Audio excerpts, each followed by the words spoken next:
السلام علیکم ناظرین، خبرنامے میں آپ کا خیر مقدم ہے۔ میں ہوں نیہا خان۔ پنجشہ حیدرآباد میں مختلف چینلز کے احباب مولانا محمد حسام الدین ثانی عاقل جعفر پاشا سے موجودہ حالات شادی بیاہ میں اسراف، جہیز اور جوڑے کی رقم کے عنوان پر انٹرویو لے رہے تھے۔ مولانا حضرت پاشا نے سب سے پہلے ملی بیت المال کے اغراض و مقاصد کو بیان کرتے ہوئے کہا کہ اس ملی بیت المال کو ان کے والد محترم مولانا محمد حمید الدین حسامی عاقل نے تقریباً اس سے پہلے قائم کیا تھا، جو امارات ملت اسلامیہ کا ایک شعبہ ہے۔ اس شعبے کے قائم کرنے کا مقصد یہی تھا کہ امت کے اندر بے راہ روی کو دور کرتے ہوئے اس کی صلاح کی جائے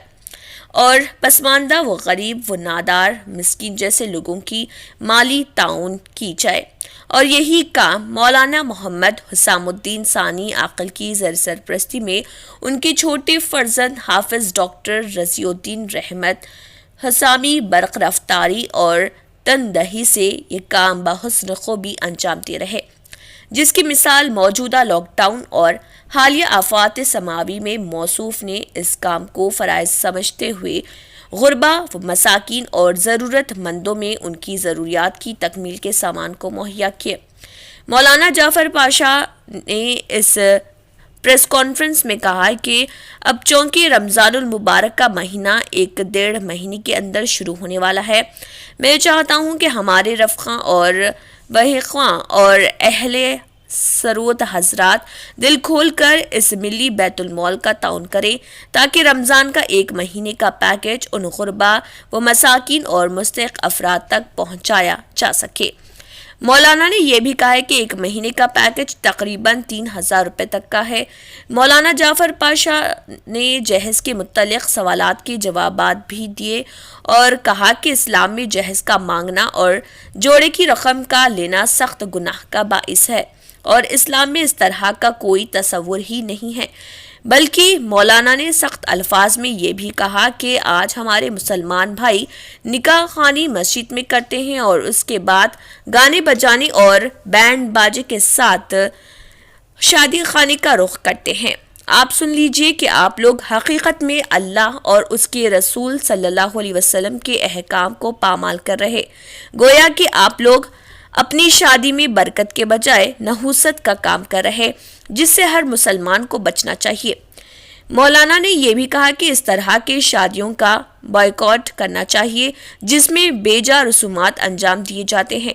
مولانا نے اس بات کا بھی تذکرہ کیا کہ اگر جوڑے کی لعنت اور شادی کے بے جا رسومات کو بند نہیں کیا گیا تو آج ایک احمد آباد کی عائشہ عارف نے خودکشی کی ہے، نہ جانے آنے والے دنوں میں کئی بچیاں اس کا شکار ہو سکتی ہیں۔ لہٰذا میرے جیسے امت کو ہمدرد آگے آئیں اور کاندھے سے کاندھے جوڑ کر اس فرسودہ رسومات کا سدباب کریں۔ اللہ پاک سے دعا ہے کہ ہم تمام کو صراط مستقیم پر چلنے کی توفیق عطا فرمائے اور غلط رسومات سے بچائے، آمین۔ یہ درس قرآن بھی ہوتا ہے، وہ بھی 10:30 بجے رات رکھی جاتی ہے تاکہ آپ لوگ پورے اپنے کام کو انجام دے کر یہاں آئیں اور لوگوں کے ساتھ بیٹھ کر کھل کر اپنے دینی معلومات حاصل کریں۔ آپ مسائل پوچھ سکتے ہیں اس میں، اور آپ اپنے جو بھی گھر کے حالات ہیں وہ بھی رکھ سکتے ہیں، اور اس سلسلے میں ہم نے بیت المال کے قیام کو بھی عمل میں لایا، ساتھ میں دارالخدا کا کام ہے۔ آج مصیبت یہ ہو رہی ہے کہ بچیوں کو صحیح راستہ بتانے والے نہیں مل رہے ہیں، اور یہی وجہ ہے کہ بچیاں دن بدن دین سے دور ہوتے جاتی ہیں اور گھر والوں کو اس کا پتہ ہی نہیں چلتا ہے، اور مہر کو ہمارے جوڑے کی رقم جو آج کل یہ چل پڑی ہے، اور شادیوں کو جو ہم لوگوں نے آج کل ایک ایسا ضروری یعنی اپنے پہ تصور کر لیا ہے کہ اگر ہم شادی میں اچھی نہیں کریں گے تو ہمارے خاندان میں ہمارا اثر کیا ہوگا، شادی میں اگر ہم یہ نہیں دیں گے تو ہماری بچی کا کیا ہوگا، اور ہم اس عمل کو اس قدر آگے بڑھ کر کر رہے ہیں کہ شریعت ایک طرف رہ رہی ہے اور شریعت کو نظر انداز کر دیا جا رہا ہے، اور اپنی منمانی جو اپنے سے ہو سکتا ہے وہ کام انجام دے رہے ہیں۔ مجھ سے ایک سوال کیا گیا کہ کیا ہم اپنے لڑکیوں کو جو حالات میں اس وقت پریشان ہیں ہم کیا کر سکتے ہیں؟ یاد رکھیے زبردستی ہم اپنے لڑکیوں کو سسرال بھیجتے جاتے ہیں جب ہم کو معلوم نہیں ہے کہ وہاں اپنی بیٹیوں کے ساتھ کیا سلوک ہو رہا ہے. لہٰذا وہ عمل بچیوں کے لیے بھی نقصان دہ ہوتا ہے اور بچوں کے لیے بھی نقصان دہ ہوتا ہے. اس لیے بچیوں سے میری خصوصاً والدین سے ان کی گزارش کر رہا ہوں کہ آپ لوگ اگر بچیاں اپنے رہنا نہیں چاہتی ہیں اور ان کے شوہر کے درمیان ایسے حالات سازگار نہیں ہو رہے ہیں تو آپ کا کام یہ ہے کہ اپنی بچیوں کو آپ دارالخضا سے رجوع کریں اور دارالخضا میں رجوع ہو کر اپنے بچیوں کے مسائل کو پیش کریں. ہمارے پاس کاؤنسلنگ سینٹر بھی ہے جہاں ہم پہلے مشاورت کرتے ہیں، دونوں کو بٹھا کر بات کرتے ہیں، دونوں کو موقع دیتے ہیں. لیکن جب وہ بات حد سے زیادہ بڑھ جاتی ہے تو پھر ہم ان کو مشورہ دیتے ہیں کہ بھائی اس کام میں اب آپ آگے مت بڑھیے. یہ حالات اس وقت اتنے خراب ہو چکے ہیں کہ ہم زبردستی بچیوں کو اپنے سسرال بھیجنا چاہتے ہیں جبکہ سسرال میں وہ مقام وہ مرتبہ ان کو نہیں مل رہا ہے. تو ہم اپنی بچیوں پہ زبردستی نہ کریں اور ان پہ یہ ٹینشن نہ بڑھائیں کہ آپ نہیں جانے کی وجہ سے ہم خاندان میں بدنام ہو جائیں گے، ہمارے گھر میں رسوائی ہوگی، خاندان میں ہمارے تھوکیں گے. اس انداز کے جملوں سے بچیوں کو مزید پست مت کریں، کمزور نہ کریں، بلکہ بچیوں کو ہمت افزائی کریں. جہاں تک ہو سکے کوشش کریں گفتگو سے حل ہونے کی، اور پھر اگر گفتگو سے حل نہیں ہوتا، جب آپ کا دل بول دے کہ یہ چیز چلنے والی نہیں ہے تو پھر آپ خود اس مسئلے کو حل کرنے کے لیے آگے بڑھیں اور کوئی ایک نتیجے پہ پہنچے. ورنہ جو عائشہ کے حالات ہیں وہ پھر ہمارے سامنے مزید دہرائے جائیں گے اور ہم یہ نہیں چاہیں گے کہ یہ عائشہ بیگم کی جو انداز سے ہم اس کے اپریشیٹ کریں یا ان کو شاباشی دیں. یہ کمزوری کی بزدلانہ حرکت ہے. آپ کا کام یہ ہے کہ آپ آگے بڑھیں اور اپنے والدین کو اس کے طرف والدین کو یہ بات کا احساس دلائے کہ یہ جو عمل ہو رہا ہے میں برداشت نہیں کر سکتی، لہٰذا میرے لیے خاندان کو نہ دیکھے، خرابتداروں کو نہ دیکھے، محلے والوں کو نہ دیکھے. اللہ نے عورت کو خلا کا موقع دیا ہے، خلا کر لینے کا بھی ان کو اختیار دیا ہے، لہٰذا ان کو وہ اختیار حاصل ہے وہ خلا کے لیے. اور جب خلا نہ دیتا ہے تو پھر اس کے لیے بھی غور کریں گے کیا کرنا ہے. چنانچہ میں نے ایک بات یہ طے کی ہے کہ اس کے ساتھ ساتھ میں نے یہ فیصلہ ہے مگر ساتھ دینے والے ساتھ دینے تیار نہیں ہیں تو میں اکیلا کیا کر سکتا ہوں. میری جتنی میں کوشش کر سکتا ہوں برابر کرتے رہتا ہوں. ہر جلسے میں جہاں میں جاتا ہوں آپ کو اللہ کو گواہ رکھ کر کہہ رہا ہوں، وہاں لوگوں سے میں اس بات کا وعدہ لیتا ہوں کہ سیدھی شادی کریں گے اور جوڑے کی رقم نہ لیں گے اور جہیز کا مطالبہ نہیں کریں گے. اور الحمدللہ جہاں میں اضلاع میں جاتا ہوں، جہاں بھی شہر میں میرے واعظ ہوتے ہیں، وہاں نوجوانوں کو اگر میں دیکھتا ہوں وہ موجود ہے تو میں برابر ان سے وعدہ لیتا ہوں کہ آپ ہاتھ اٹھا کر اللہ سے اس بات کا عہد کریں کہ ہم جوڑے کی رقم نہیں لیں گے، ہم کوئی ایسا عمل نہیں کریں گے جو غیر شرعی ہے. مگر اس کے باوجود مجھے افسوس یہ ہوتا ہے کہ میں ایک کتنا بول کے کر سکتا ہوں. انشاءاللہ میرے ساتھی ہمارے ساتھ جڑ جائیں گے تو انشاءاللہ اس لیے میں نے کہا کہ میران محلہ ہر محلے کی ایک کمیٹی بن جائے اور وہ لوگ یہ طے کر لیں کہ جو ہمارے محلے میں جہیز لے گا ہم وہ تمام محلے والے اس کا بائیکاٹ کریں کہ وہ گھر بھرنے کے لیے اپنی بیوی کے ساتھ مطالبے کرتے ہیں. اور ایک بات یاد رکھیے، ایک وقت آپ ان کی مانگ کو پوری کر دیں گے تو زندگی بھر کا داغ لگا دیں گے. اور یہ زندگی بھر یہ بھکاری اپ ٹو ڈیٹ بھکاری ہے، یہ گریجویٹ بھکاری، ڈاکٹر بھکاری، انجینئر بھکاری. ان کی اماں بھی وہی اپ ٹو ڈیٹ بھکاری رہتے ہیں کیونکہ انہوں یہ سمجھتا میں 5 لاکھ دے کے بچے کو ڈاکٹر بنائی لہذا 5 لاکھ سسرال والوں سے نکالوں گی. یہ ظلم ہے، سے مہم چلنا پڑے گا. اور میں بارہا ہمارے والد ماجد رحمۃ اللہ علیہ کے زمانے میں ہر محلے میں ایک میران محلہ رہتا تھا. میران محلہ یعنی پورے محلے والے مل کر ایک کو اپنا امیر چنتے تھے. وہ امیر ہماری عمارت سے جڑتا تھا اور پھر ہم یہاں ایک بورڈ بنائے تھے. اس بورڈ میں پورے بیٹھ کر سالانہ ہمارا اجلاس ہوتا اور ہر محلہ ہم اپنے محلے کے لحاظ سے ان کے طریقہ کار، ان کے معاملات کو کس انداز سے حل کرنا وہ ہم سوچتے تھے. آج وہ بات رہی نہیں, ہمارے پاس یونٹی نہیں ہے, ہر کوئی اپنی اپنی چلانے کے چکر میں ہے. اب یہاں ہمارے پاس یونٹی نہیں ہے تو ہم کریں گے کیا؟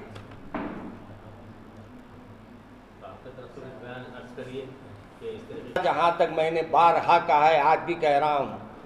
میں ایسے شادیوں میں آئندہ شرکت نہیں کروں گا جہاں جہیز لیں گے, جہاں جہیز کا مطالبہ ہوگا, جہاں جوڑے کی رقم لی جائے گی, جو شادی خانوں میں پیسے خرچیں گے اور جو شادیوں میں پیسے خرچ کے کھانا کھلائیں گے, ان تمام شادیوں سے بائیکاٹ کروں گا. اور یہ بھی میں کہہ رہا ہوں کہ بعض لوگ آج کل دوغلا کام کر رہے ہیں, دوہری چال چل رہے ہیں. دوغلا کیوں بولوں میں, دوہری چال چل رہے ہیں. مسجد میں نکاح ہو رہا ہے اور جوڑا نقد ہو رہا ہے, اور شام میں نوشہ بنسور کے بینڈ باجے کے ساتھ آ رہے ہیں. میرے کو افسوس ہوتا ہے کہ مسجد میں رکھ کے کیوں آپ مسجد کے تقدس کو برباد کرتے, آپ وہیں شادی کریے. میں ایسے خطبوں کو بھی نہیں پڑھوں گا جو راتوں میں کسی جگہ ڈنر ان کا ہے, کھانا ان کا ہے, تو وہ ایسی شادیوں میں مسجد میں بھی رہے تو میں ان کے پاس نہیں جاؤں گا انشاءاللہ. انہوں اپنے کنٹرول میں ہیں اور ماشاءاللہ ان کے صدر قاضی صاحب جو ڈائریکشن دیے انہوں وہ عمل کرتے, اور صدر قاضی صاحب بھی ماشاءاللہ بہت با اختیار ہے. اور وقف بورڈ والوں کے پاس وقف بورڈ والوں کی کوئی اہمیت ان کے پاس نہیں ہے. ایسی خدات ہو, میں تو کہہ رہا ہوں, بار بار کہہ رہا ہوں, جیسے آپ جو اس کے مہر کی رقم لکھتے جو وہ دیتا نہیں, نقد دیتا نہیں, جھوٹ بولتا ہے مہر دینے, ویسے نکاح بھی نہیں ہوتے. میں تو بارہا اپنی تقریروں میں کہا ہوں, جو مہر کا مطالبہ کرتے ہیں اور جو مہر کے بارے میں کہتے ہیں کہ ہم بعد میں دیں گے, اور بعد میں دینے کی نیت نہیں ہے تو وہ بچی بھی اس کے لیے جائز نہیں ہے. اور پھر یہ بھی میں کہتا ہوں, جب آپ مہر کا ذکر اس میں کرتے تو ایک نیچے مہر مارو بولیے صدر قاضی صاحب کو جوڑا کتنا لے رہا, وہ بھی ایک مہر لگا کے وہ بھی لکھو بولیے. جب میں مانوں گا کہ جو شادی کرنے والا ہے واقعی وہ اللہ سے ڈرنے والا ہے. آپ کی جو مہم ہے ہر محلے میں باتوں سے یا کسی اور سے نہیں, وہ اپنے کام کرتے ہیں اور ان کو اپنے کام کرنے دیجیے. یہ صرف اور صرف مذہبی کمیٹی رہے گی, صرف شادیوں پہ کنٹرول کرنے کی کمیٹی رہے گی اور اصلاح معاشرہ کی کمیٹی رہے گی. اس میں کوئی ایسی, اور میں یہ بات صاف کہہ رہا ہوں کہ آپ تمام علماء کو بول دیجئے, ہمارے محلے کی مسجد میں آپ کا جلسہ رکھے ہیں یا کوئی عقیدے کی بات نہیں ہوگی, صرف اور صرف اصلاح معاشرہ کی بات کیجئے اور چلے جائیے. انشاءاللہ ہم سب مل کر صرف اصلاح معاشرہ کی مہم چلائیں گے تو پھر انشاءاللہ ہمارے کو ایک دن کامیابی ضرور ملے گی. محلے کے ذمہ داروں سے گزارش کر رہا ہوں, اپنے اپنے محلے کے کچھ لوگ با اثر اپنے پورے محلے کو جمع کریں اور اپنے ایک آدمی کو امیران محلہ مقرر کرے اور ایک اپنے محلے کا امیر چنے, اور وہ پورے امیران مل کے پھر کسی کو اپنا ایک کمیٹی بورڈ بنائے اور وہ کمیٹی میں پورے لوگوں کے ہر مکتب فکر کے لوگوں کو رکھے. اور وہ لوگ جب آپ کے کوئی محلے کے معاملات ہو تو آپ خود آگے بڑھ کے اس کو حل کرے. اگر آپ کے پاس نہیں ہوتا تو وہ بڑی کمیٹی جو تمام محلوں کے لوگوں نے چنی ہیں ان کے طرف رجوع کرے, تاکہ یہ مسائل کو ہم ایک سبھی کے ساتھ بآسانی حل کریں. یہ دیکھیے ہمارے پاس یہ بھی مصیبت ہے کہ ہمارے پاس روز بروز ایسے لوگ بھی آ رہے ہیں جس کی اولادیں ان کو دیکھ نہیں پا رہی ہیں, ان کے ماں باپ پریشان حال ہے, کہیں شوہر اپنے بیویوں کے طرف کوئی توجہ نہیں دیتے ہیں. اور یہی وجہ ہے کہ آج بچوں کا یہ حال ہو گیا, گھر والوں کا یہ حال ہو گیا ہے کہ وہ کہیں نوکری کرتے ہیں, چھوٹی موٹی نوکری کر لیتے ہیں اور ان کی ضروریات کی تکمیل کرتے ہیں. آج اسی وجہ سے ہم نے ملی بیت المال کو قائم کیا. یہ بیت المال الحمدللہ قائم ہونے کے بعد الحمدللہ آج بھی تقریباً 70 بیواؤں کو امداد دے رہا ہے. اسی طریقے سے میڈیکل دواؤں کی فراہمی کر رہا ہے, اور اسی طریقے سے ہمارے ملی بیت المال کے ذریعے ہم وہ لوگوں کی امداد کرتے ہیں جو دواخانوں میں ہیں, ان کے پاس جاتے ہیں, ملاقات کرتے ہیں اور ان کے لیے جو کچھ ہمارے پاس اہل خیر جمع کرتے ہیں ان تک پہنچانے کی کوشش کرتے ہیں. میرے عزیز دوستو اور میرے ناظرین, آپ ایک بات ذہن میں رکھیے, یہ خاموشی سے آپ جو کام کرتے ہیں, بلکہ میں ہر شخص سے آج اپیل کروں گا کہ وہ کبھی کوئی دواخانہ چلے جائے اور آپ کو اپنی اللہ کا پیدا کیا ہوا، جو آپ کو پیدا کیا ہے اللہ نے، وہ جسم آپ کو جب ملے دیکھیں گے اور وہاں بیماروں کو دیکھیں گے تو آپ کو ایک تو یہ قدر ہوگی کہ اللہ نے آپ کو کتنی اچھی زندگی دی ہے۔ وہیں آپ ایک کام کیجئے، کسی غریب کے پاس جہاں کوئی بیٹھے ہوئے نہیں ہیں اس کے پاس بیٹھ کر اس کے کچھ ہاتھ میں پیسے دے کے چلے جائیے، شاید آپ کے 150 روپے سے اس کی علاج میں بڑی سہولت ہو۔ آج کل نام کے دواخانے ہیں، کام کے لیے تو ہم کو اپنا ہاتھ کھولنا ہی پڑتا ہے۔ الحمدللہ یہاں سے بے سہارا بیوائے خواتین کو وظائف دیے جاتے ہیں اور مستحقین میں اور غربا میں اور یتیموں میں ان کی ضروریات کی تکمیل کی جاتی ہے۔ اور ہمارے پاس یہ بھی ہم نے طے کیا ہے کہ جو لاوارث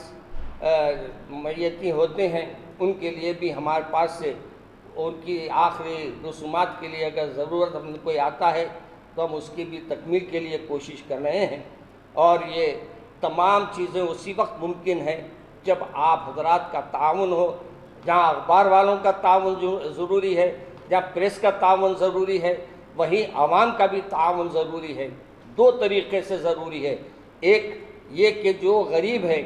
آپ محلے والے لوگ ہیں، آپ اس کو جانتے ہیں، لہذا پہلے آپ یہ کیجئے کہ وہ محلے والوں کے پاس جا کر ان سے سفارش لے کر آئیے۔ جو بھی آ رہے ہیں ہمارے پاس، ہم نے یہ بات طے کر دی ہے کہ وہ سفارش کسی ایک کی محلے کے ذمہ داروں میں سے لائے، ورنہ ہم کو تو ہر محلے میں جا کر تحقیق کرنا بڑا مشکل ہوتا ہے۔ تو ہم نے یہ کام کو اس انداز سے کیا ہے۔ اور یہاں اہم بات یہ ہے کہ انشاءاللہ اب ہم رمضان کے سلسلے میں بھی ہم نے یہ طے کیا ہے کہ ہم رمضان میں لوگوں کے لیے اپنے جو کچھ ہو سکتا ہے چاول وغیرہ اور ان کی ضروریات کے لیے ایک مہینے کا ہم راشن کا انتظام کریں گے۔ چنانچہ اس سلسلے میں ہم نے 2500 کا ایک پیکیج رکھا ہے، 3000 کا ایک پیکیج رکھا ہے، اور وہ پیکیج میں ہم نے چاول سے لے کے کھجور تک ہر وہ چیز اس میں شامل کر دی ہے جو ان کو ضرورتیں، جو ان کی ضروریات کی ایک مہینے کی تکمیل کر سکتے ہیں۔ تو اہل خیر حضرات سے دو گزارشات ہے، یا تو آپ یہاں آئیے، آ کر آپ ہمارے کو بولیے، ہم انتظام کریں گے، پورے لوگوں کو ہم لائیں گے، آپ اپنے ہاتھوں سے ان کو دیجئے۔ یہ ضروری نہیں ہے کہ ہم خود دیں، آپ خود آ کے دے سکتے ہیں۔ اور دوسرا یہ ہے کہ آپ اگر اپنے طرف سے اناج پہنچا دیں تو ہم اناج ضرورت جس کو ہے ان کو محلے میں ہم ٹوکن دیں گے، وہ ٹوکن لے کر آ کر دیں گے، تو پھر وہ ٹوکن کے ذریعے ہم ان کو اناج دیں گے۔ ابھی آپ فرمائیں گے کہ تعداد کیا ہوگی، اس کے بارے میں ابھی کوئی ہماری نہیں ہے، اہل خیر حضرات پر ہے۔ جس انداز سے وہ تعاون کریں گے ہم بھی اسی انداز سے دل کھول کر ان کا تعاون کریں گے۔ میں آپ تمام کا مشکور ہوں، اور میرے ناظرین سے بھی میری گزارش ہے، میں نے دل کھول کر اپنی باتیں آپ کے سامنے رکھ دی ہے۔ اب آپ کچھ سوال چاہے تو مجھ سے کر سکتے ہیں۔ خبرنامہ اختتام کو پہنچتا ہے۔ اللہ حافظ۔